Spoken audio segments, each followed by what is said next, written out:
Welcome everyone to the Flying High Club here at the Aviation Festival here in Singapore. We're delighted to bring you another amazing episode where I'm really proud and happy to have two female leaders with me who are going to talk about what is going on in the industry, specifically in this region. And actually, we're going to take another angle because we're actually here talking about alliances. So we normally are talking about startups, we're talking about airlines and airports, but here we're going to be talking about alliances in terms of airports and how those come together, both from a customer experience perspective, but also from a customer loyalty perspective as well. So a really fun and exciting conversation. Hopefully you're going to learn loads. So firstly, I want to welcome Nadine Kindler, Director of Loyalty at Star Alliance, and Ambar Franco, VP of Customer Experience at Star Alliance. Welcome, both of you. Nice, thank you. Well, thank you for both being here. So let's first by introducing yourselves. Amber, tell us a bit more about yourself. Tell our audience a bit more about yourself. So I'm Ambar Franco. I'm the Vice President of Customer Experience at Star Alliance. I'm Spanish. I've been in Singapore for 8 years. And prior to Star Alliance, I spent 16 years in hospitality in luxury hotel companies. Fantastic. Nadine? Hello, everyone. I'm Nadine Kindler. I'm the Director Customer Experience for Loyalty at Star Alliance. I originally come from Germany. I moved when Star Alliance shifted the headquarters from Frankfurt to Singapore. I got the opportunity to move along. So I've been here now since beginning of 2022. And I spent essentially all my career at Star Alliance. Yes. Fantastic. Okay, so you can really tell us about the whole journey and you're going to bring in some expertise from outside of the industry as well. Perfect. So we begin with an industry pulse. You know, one of these great things about the conference is it brings us all together in one place and we get to see what the feel is, what's going on. So, Amber, I'll start with you. You know, as you've been walking around today, what's kind of jumped out at you in terms of, technology or partners that you've seen at the Aviation Festival here today? I think the focus on customer experience is everywhere. People that I've been talking to or stands that I've seen is always focused on what the customer wants. Obviously, as well, I've seen a lot of AI, nothing new there. But what actually has brought to my attention is mainly that customer focus that it is very prominent in this festival. Fantastic. And then, Nadine, what conversations are happening here that people might miss outside by not coming to these conferences?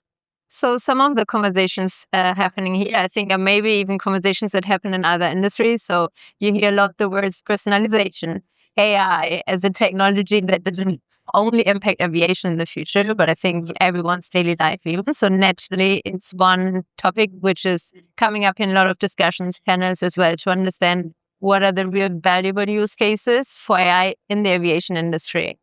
So that's interesting to see how that will play out over the next few years. Perfect. And I normally ask actually from an airline, an airport or a startup, but actually as an alliance, now you guys are here. What things are you looking for when you're coming to these conferences? What are you paying attention to? I think building network and, alliances is all about collaboration, if you think about it. So some of our member airlines are here. So this is also an opportunity to continue building those relationships and learning a bit more what they are doing, like from an expert point of view as well, right? Because we don't have that visibility all the time. So just building on those relationships for us is very important here in this festival. Yeah, perfect. Okay, so now talking about Star Alliance, 25 member airlines. I mean, Soon 26. Well, I'll let you announce that when you're ready. I didn't want to say. But from a passenger perspective, what does that mean for me as a passenger, firstly? And how do you ensure that experience is consistent across so many different brands? Amber, starting with you. So Star Alliance is the world's leading airline alliance. And if you think about what we do in a very simple way, we connect airlines to deliver a seamless experience when a passenger travels across multiple airlines. So if I give you a very simple example, you're traveling with Singapore Airlines, Singapore to Frankfurt, and then with Lufthansa, Frankfurt to Chicago. And you go to your check-in desk in Singapore Airlines in Changi, and you already get your boarding pass for your second journey. That is very simple, right? And it's expected now from a customer perspective. But for that to happen, we have the technology in the background that is very complex to connect those two airlines. So that's what we do. We deliver through our products and services, that seamless experience for the customer. Fantastic. And then maybe when you're looking at loyalty as well, because that plays a part. I have my frequent flyer program with Singapore, or I have it with Lufthansa. How does that all come together? I think for what it means for the alliance is that we are almost like a frequent flyer program amplifier and multiplier effect, right? So we try to deliver value, or we do actually deliver value that goes beyond the limits of an individual airline and a frequent flyer program. So as you mentioned, we are in Singapore right now. So let's pretend you are a member of KrisFlyer. If you were to want to fly on any of our other member airlines, you can still earn miles. And they will also contribute to your status. The same way you could use your KrisFlyer miles to then redeem on other partner airlines. So it goes beyond the capabilities of individual airlines. And one key aspect for us, talking about the earlier question, how do we guarantee a seamless experience, is that one integral part for us as an alliance is that we have a shared commitment with all member airlines to uphold a certain set of standards. Yeah. So we have 50 plus standards, which are essentially definitions of technology, processes, services, products that everyone commits to.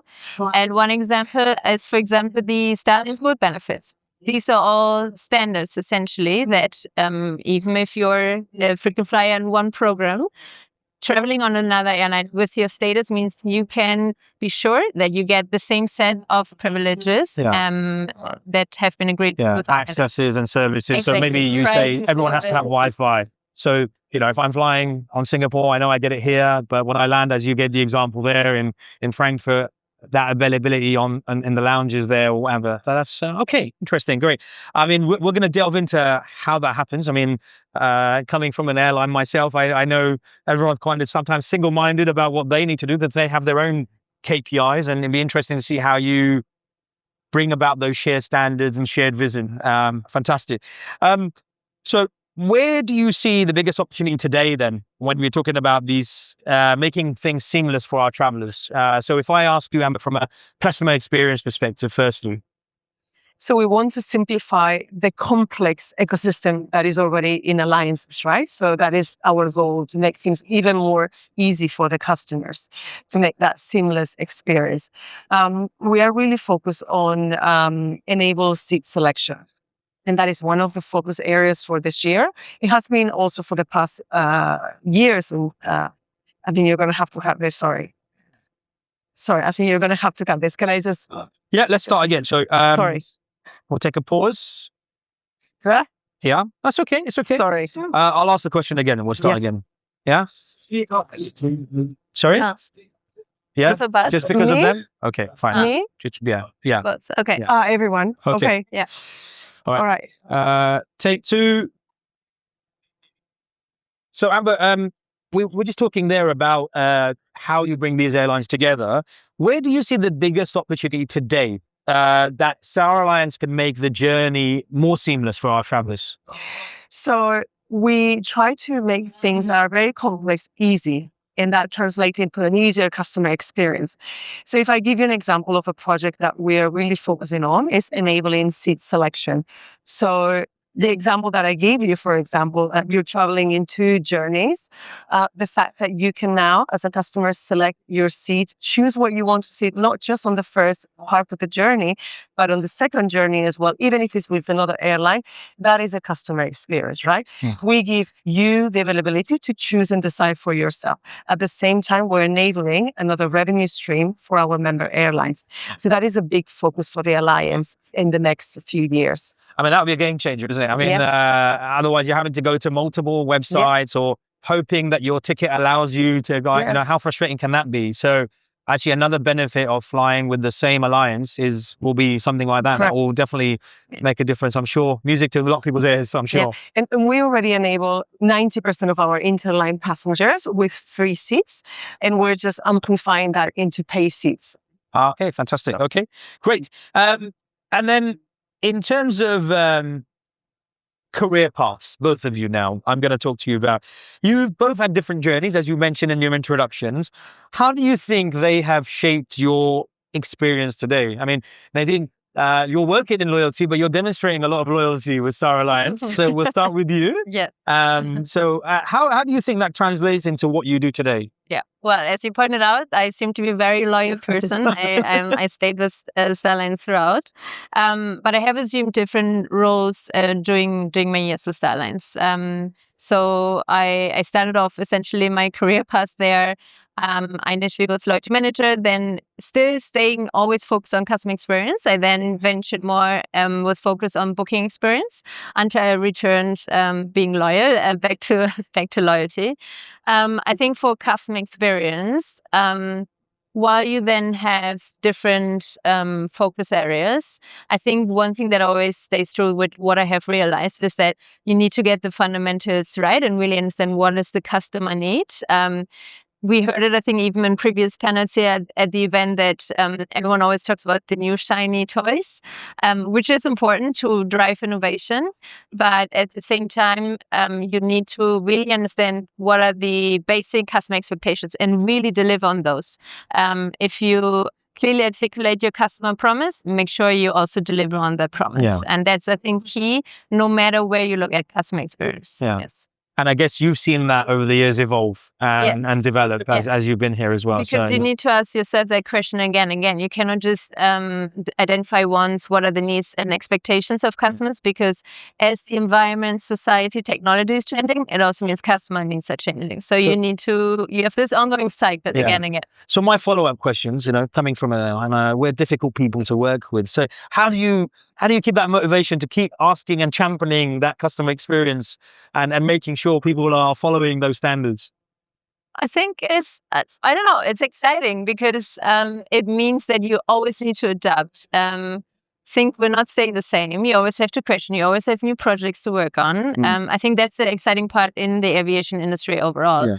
Yeah. It's something that keeps evolving, but it's also something that will always be a human need to travel long distance, right? To connect people for business, even, you want to reconnect with your family somewhere. So there's always going to be that need. So trying to make that experience the best it can be is exciting, I think. So there's no issue with motivation. Fantastic. That's good. That's great to hear. And maybe to add on what she just said about the standards, right? Those standards are also refreshed because, as she mentioned, it's evolving. The ecosystem evolves. So those standards are refreshed to adapt to the newest technologies, to the newest expectations. So, we work a lot with our members to identify, what needs to be then measured collectively to make sure that it makes sense with the current environment. Makes sense. And then, moving on to yourself, Amber, you not had the same tenure, but still a number of years with Star Alliance. No mean feat there as well. But you come from a hospitality background, which again, as I read it, resonates really well from your customer experience role. And I guess for our listeners, hopefully it gives confidence to them to see that you can enter the aviation industry from different industries as well. So how do you think that hospitality background over the years has influenced what you do when it comes to customer experience?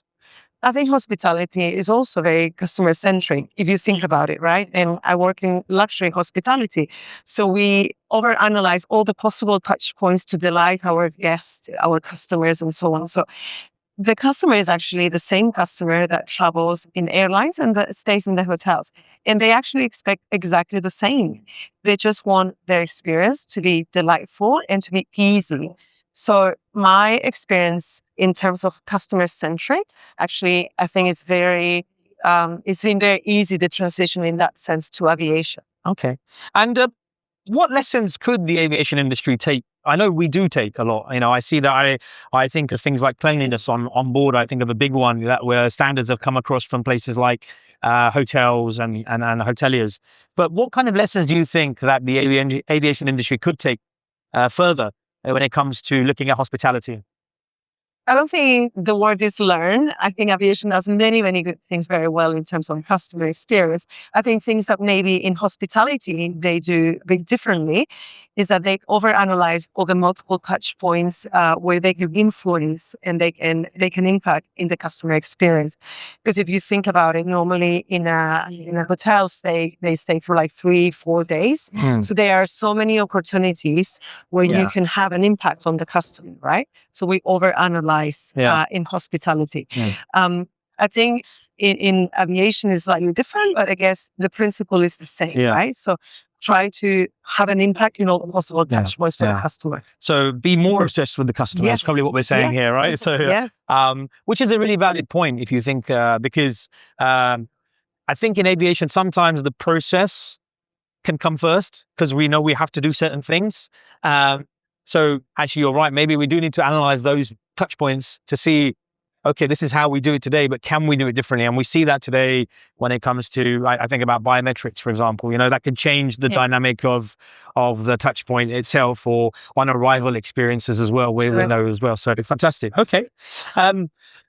Looking back at your careers, what advice would you give to young professionals? I think particularly women, looking to build a career in aviation or travel. So, Amber, yourself, any advice that you'd give? I think perhaps to stay curious, with adjacent industries as well. Is retail, is hospitality, is aviation. That is where innovation happens. So just stay curious and open-minded about what is happening around you, not just only in aviation. Nadine, how would you build on that? What else would you advise? I think it's important, as it is a very changing industry, be always open to change, be resilient to change, and stay adaptable. I think that's very, very important, specifically because you asked for women. I think have confidence as well in your own abilities. That's very important. And that's what I would recommend everyone out there as well. Such important points. I think, the curiosity is so important. Even here, as you walk around, you learn so much. There's certain things I think, I didn't know that was possible. And like you said, the confidence, like we've got two budding people running customer experience for, like you said, 25, you might be able to tell us about 26 by the end. I might try to get out. But, running the customer experience for across those is, it's no mean feat. And one of the ambitions of us here is to really showcase that so that people that are listening could hopefully be inspired and who knows, carry that legacy in the future as well. So fantastic. Thank you for sharing. I hope so. Okay, I'm going to split this question. So I'll start with you. What is going to define exceptional loyalty across airline alliances in the next decade? So what do you see happening when it comes to Star Alliance and defining exceptional loyalty? So one focus area, I think what's going to be for us is further enhance what we already have today for redemption. So we do offer redemption capabilities, as we talked at the beginning of this session as well, where you can use your Miles One program and redeem it for flights and upgrades across the other member airlines. There are always opportunities that we seek out for having always an inward look. Inward look for us means looking at our member airlines. What are they doing in their own programs today that we can then lift up and elevate even to the alliance level? And that's definitely one key focus areas. The second point is probably because we're talking about seamless and connectivity, but for the customer, it's not just about the flight. The journey starts already at home. On also in terms of loyalty, they want to be engaged beyond the flight and the airport. And that's what you can see already today with Star Alliance, where we've looked at our co-brand credit card in Australia, for example, drives day-to-day engagement with customers. So customers have the ability to earn points using a credit card, which is the first Alliance credit card actually in the world that we launched. That's one example how you can have, as an alliance or as an airline and frequent flyer program, relevance in the day-to-day life of customers. And in terms of end-to-end connections, Star Alliance has ventured into intermodal partnerships. So where we connect flight segments with railway segments in Germany and Austria. That's where we started. So you can check through. You can even earn miles, redeem miles on connected flight and rail segments. And hopefully we'll hear more of that in the future. Yeah. So I think you've been reading my notes, because actually I had asked before for people to ask questions, and one of them was how do I make sure I can get access to upgrades on other Alliance members? So you've obviously answered that for us already, so that's really exciting. And I think the cross ecosystem thing is fantastic. If I can book my rail and my air travel on my credit card with the Star Alliance, then well, And you didn't know that, right? You've hit You see? yeah, that's what I mean. It's about educating people every day. So there we go. Fantastic. And then Amber, just to you as well, in terms of customer experience, because the challenge is I'm an airline as part of your alliance. I also want to differentiate. I don't necessarily want to be like the others. Sure. There is a standard, but what do you see happening in the next 10 decades, decade in terms of customer experience? You actually are your own airline and it's fine. We actually don't get involved when there are no interline journeys. So Star Alliance only gets involved and only delivers service and products when there are more than 2 airlines involved in the journey. Okay. So we don't do what the airlines can do on their own. I want to make that very clear, right? Yeah. We only focus on that interline journey.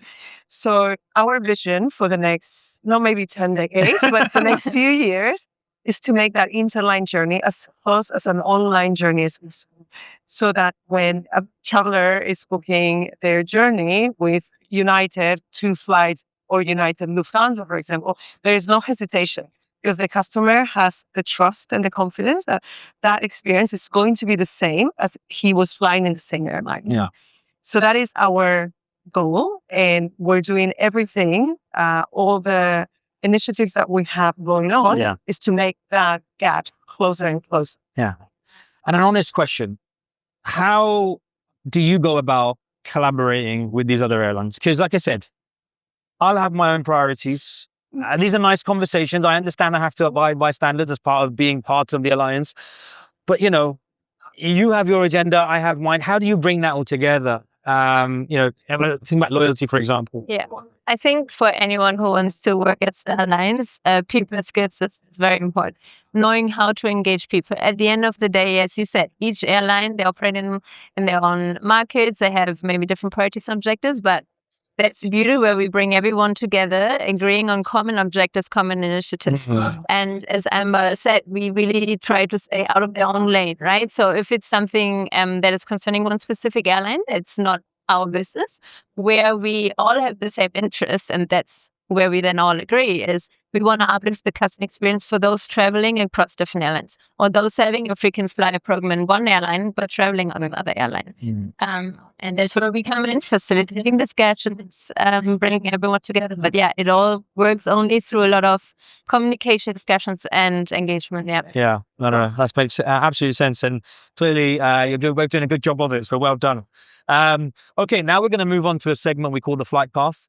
This is about your journey a bit more. So I'd love to learn a bit more about you both. Nadine, so far, your proudest moment of your career, or moments that you can think of? Probably 2. So one in terms of purely projects and products, certainly launching the HSBC Style credit card in Australia. It was an industry and world's first, very exciting. It took, again, a lot of engagement with various different stakeholders and people to bring this together. But I think, we are all very proud of the end result. The only drawback of this is that because I'm not an Australian resident, I can't get the credit card myself. But maybe one day in the future. Yeah. And for me personally, for my career was when I became director of loyalty. So shifting from what previously was more product ownership and subject matter expertise into a leading role, driving strategic discussions and managing people. Yeah, that is definitely a career-defining moment for me so far. Amber, yourself? I think I've only been in Star for 2 years, but I think one of the proudest moments is to be able to deliver on the promises that we made to our members last year. So we achieve all our objectives, we deliver on our commitments. So I think that will be the proudest moment. Yeah. And again, strong careers. So I'm sure there have been help along the way, as we all get help along the way. What's been the best piece of advice, Amber, you've had so far in your career? Something that sticks with you? For me, stay focused on what is important and everything else will come into place. Fantastic. Simple, but actually sometimes overlooked. Yeah. Nadine, yourself? Probably being comfortable to be uncomfortable. So you need to, if you want to grow, you need to also step outside of your comfort zone. So try to be comfortable also stepping into unknown waters. And I'm here, my first podcast, so I keep First of many, hopefully. I keep living by that advice. Yeah, love it. That's fantastic. Great. Okay. And what? Why should someone choose a career in aviation? Amber, I look at you. Coming from hospitality, what made you do it? I think it's very dynamic. It's constantly evolving, right? It's very complex at the same time. But I think it's global. Is very, at least in our experience, collaboration, which I love working with like different airlines, different perspectives, different experiences, and trying to find that common ground to deliver something that has value for everyone. So I think that will be one of the reasons. Okay. All right. And again, looking at some of our young budding aviation professionals who are looking to get into the industry, what's one skill that you think every young aviation professional should develop? Nadine. I think what we talked about earlier, collaborative and people engagement skills, because in the aviation industry, it's so complex. I mean, for customers, it seems very simple. One plane just taking off and landing. So many processes are connected to that. Then you add the loyalty level on that. So you cannot succeed if you try to do it on your own. Yeah. So knowing how to build connections, how to engage people and collaborate is key to deliver, I think. Yeah. No, it makes these soft skills that sometimes maybe we take for granted because we experience them all the time. It's so important, especially in today's society as well, where sometimes we're as guilty of being stuck on our devices and things like this, but that communication is so key. Yes. Amber, anything from yourself that you want to add to that? I mean, soft skills, you can have your technical knowledge, which is very important, but that is the what. But the how is as important or even more important, right? So I think just don't forget about your soft skills because that will take you probably farther than your technical skills. Fantastic. No, really, really nice way to end that segment. So we're going to move on to the quick fire round. This is a playful round. We ask for one-word answers. We've not done it with two people at the same time, so it's going to be quite fun. We enjoy the chaos as well. So as candid as you can be, and if you don't think of anything, it's fine. We can move to the next question. So I'll ask first, being on board, aisle or window? Window. Aisle. Oh, okay. We've got a division there already. Chicken or beef? Chicken. Chicken. Yeah, seems to be the favourite answer. This will be interesting. A favourite airport? We debated a little bit here. I'm going to say Barcelona because when you land, you can see the whole city. Yeah. I would say in terms of efficiency and how the process works, Changi's. I mean, we are also close here. If I could choose one where I haven't flown yet, probably Rio, because I heard arriving there's a really scenic view. So I'd like to see that. I haven't seen it yet. So let's see. Fantastic. Yeah. Changi's always a popular one. Not only because we're here, but generally it is a phenomenal airport. Your first job in aviation? Mine is this one. Yeah, there we go. Mine is probably this one as well. Well, unless you can, as an undergrad, I was working for Air Berlin. Okay. But they ceased to exist. Yeah. But yeah, I would say Starlines as well. Fantastic. Biggest influence on your career? I think I get influenced by so many of my colleagues daily. So from an analyst to our CEO, I actually take influence from everyone. And namely when I see them, how they solve problems.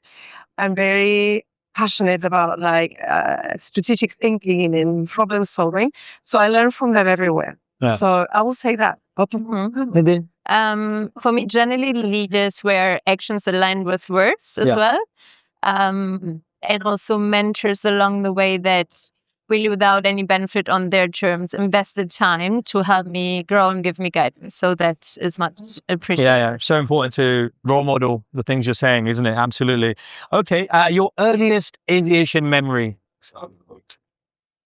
So when I was younger, I have two older sisters. So we were counting on a notebook how many flights have we each of us taken, and we were competing against each other.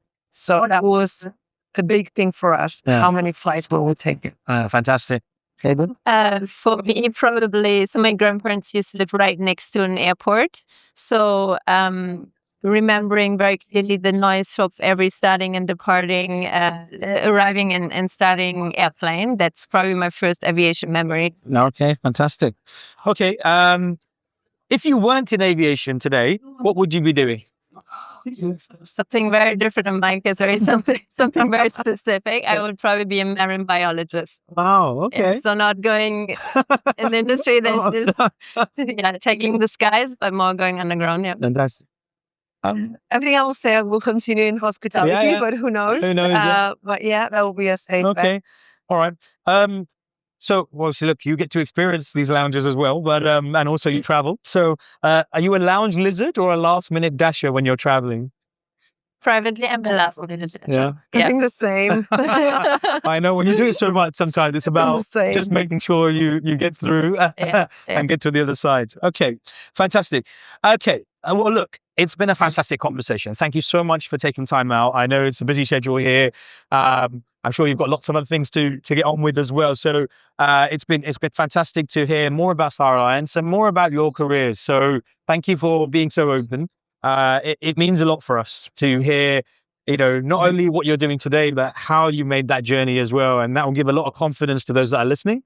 I'm sure we've all learned a bit about Star Alliance. So, I think the credit card and also about the upgrades, the question we got from the audience. So that's been answered as well. And it's really phenomenal what Star Alliance is doing in terms of that collaboration. I think we talk about at an industry level how much we need to collaborate.